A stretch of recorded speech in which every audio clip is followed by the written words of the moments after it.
Well, over the weekend, we learned which two teams will be playing at Super Bowl 51, and now we know which artists will be opening up the big event.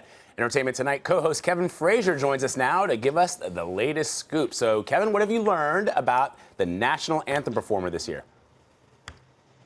Well, country music superstar Luke Bryan will sing the National Anthem as part of Super Bowl 51 in the pregame festivities. And, you know, singing the National Anthem is a rare animal because it's tough. You're dealing with that big crowd, that big audience, and so it's a lot harder than people think. Lady Gaga, who was performing at halftime, sang it last year. This year will be Luke Bryan. Here's the funny thing about Luke Bryan now. He sang the National Anthem at the 2012 Major League Baseball All-Star Game, and he wrote some of the lyrics on his hand. He took a little grief for that, but now he will become the first man since Billy Joel in 2010 to sing that National Anthem. It should be fantastic, and this is perfect because Luke Bryan is from Leesburg, Georgia, and you know what?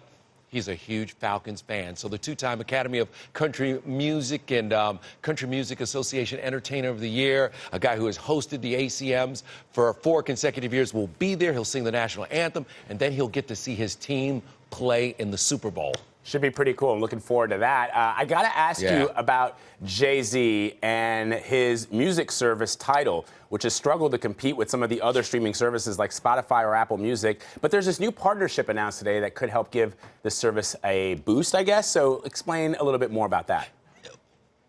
100%. Sprint announced Monday that it is buying 33% of the music streaming service Tidal, which is, of course, is famous for being, as you mentioned, backed by Jay-Z. But if you remember, this time last year, we were talking about the struggles of Tidal, that they lost more than $20 million in 2015. And there were always questions about how many subscribers they had. They claim they have 3 million subscribers. Others say they have about 1 million subscribers. So it's always been interesting, but when you talk about Spotify, they have 30 million paid subscribers, and that puts them at the top of the heap. But now with this deal with Sprint, Jay-Z and Tidal have 45 million people who are customers across the United States of Sprint service, and they will get some kind of special content through Tidal. So if you even get half those people signing up, it's a game changer for Tidal and what they are doing in this streaming war, because as we all know, people aren't buying as much music as they used to.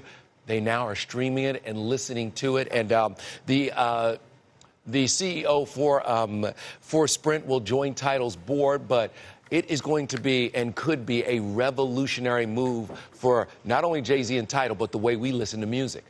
Sounds really interesting. I know Luke Bryan's going to be singing the National Anthem, but I hope that on Tidal I'll be able to get Country Girl Shake It For Me. That's my favorite Luke Bryan song on Tidal. You will be able to get anything you want, and let's just hope Luke remembers the words. Remember the words. And right. I'm curious to see if Luke wears a Falcons jersey when he goes out there to sing. Won't that be something? That would be. Kevin Frazier, as always, my friend, thanks for joining us.